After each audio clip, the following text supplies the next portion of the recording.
I'm Bob Pace from Charlottesville, Virginia, president of Edutainment. I've been a paramedic for over 40 years. I'm a critical care paramedic and a nationally certified EMS educator, and I hold a master's degree in adult education from Colorado State University.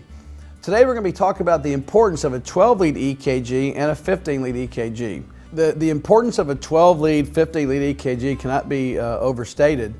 The 12-lead EKG is the triage tool for acute coronary syndromes. So if you're faced with a patient with symptomology of an MI, and that could be almost anything, I like to say if the patient has a pulse and a problem between nose and navel and it's related to cardiovascular, then a 12-lead EKG should be acquired right off the bat.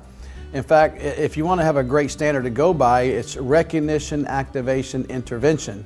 Recognition means from the point of first medical contact, whoever that may be, to the first 12-lead acquired should be less than 5 minutes.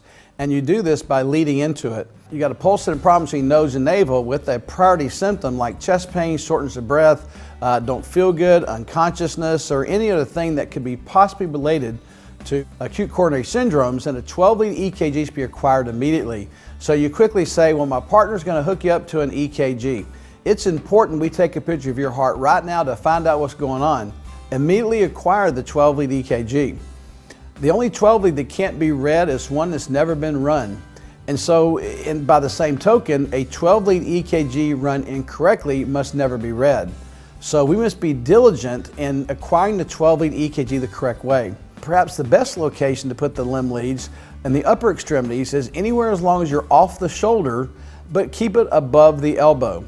Anything below the elbow, whenever the patient, you tell them to hold still, the patient is going to grab something, and when they do, they'll tighten their forearm muscles, and in doing so, if the leads are located there, you'll get artifact due to muscle tremor.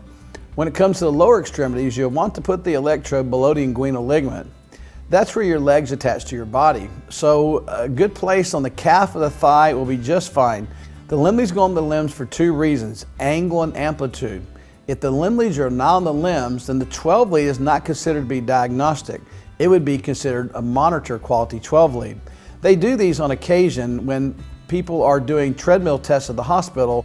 However, for the purposes of pre-hospital, we're there to run a diagnostic 12 lead as soon as we can. In review, the 12 lead EKG is diagnostic when the limb leads are correctly placed on the limbs, the skin is prepped so that there is no artifact due to muscle tremor or trying to read through dead skin. Now, upon running the 12-lead EKG, you must inspect the 12-lead EKG for ST segment elevation, and two or more related leads is called a STEMI. And so that is your first order of business in the recognition phase. The 12-lead EKG has a notorious lack of sensitivity, which means half the time people could be having a heart attack but not show STEMI on the 12-lead.